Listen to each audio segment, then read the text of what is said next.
Hi everyone, welcome back to Fox Fixes, Ranging with Alex. Today we are adding some much needed floor insulation to our trailer.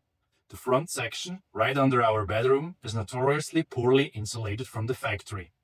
So it definitely needs some improvement. Plus, I'll be installing a brand new corrugated underbelly.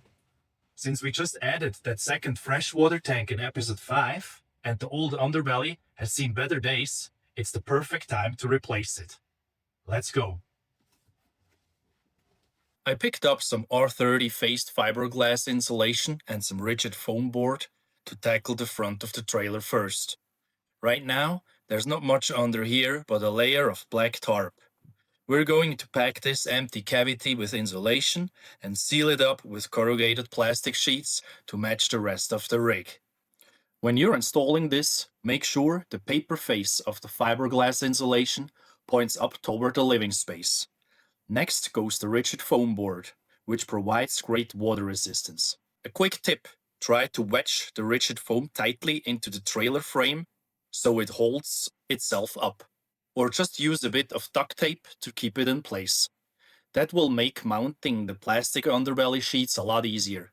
Once I cut the corrugated sheet to size, I'll secure it to the trailer's cross members using self-tapping screws and 2 aluminum support bars. And just like that, the first section is wrapped up. Now let's move on to the middle section around our 2 freshwater tanks. First, I'm cutting away the rest of the old underbelly and scraping off some of the old factory expanding foam.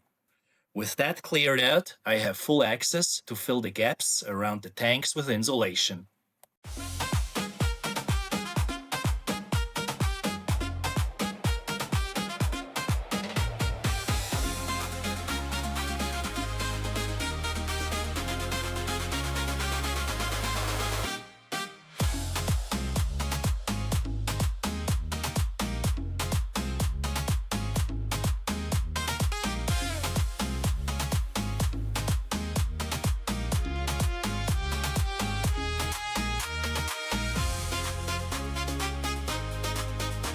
Before putting the new underbelly sheets up, I'm cutting them to length, spraying them with heavy-duty adhesive and applying a layer of double reflective insulation directly to the plastic.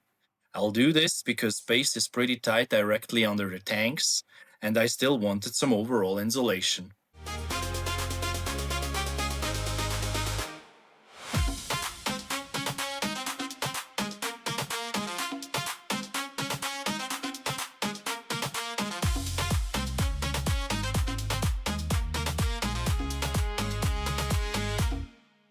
To wrap up the project, I'm using a can of expanding foam sealant to fill any remaining gaps along the frame rails and around the drainage lines to keep bugs and drafts out. Here's the final look at how the front end turned out.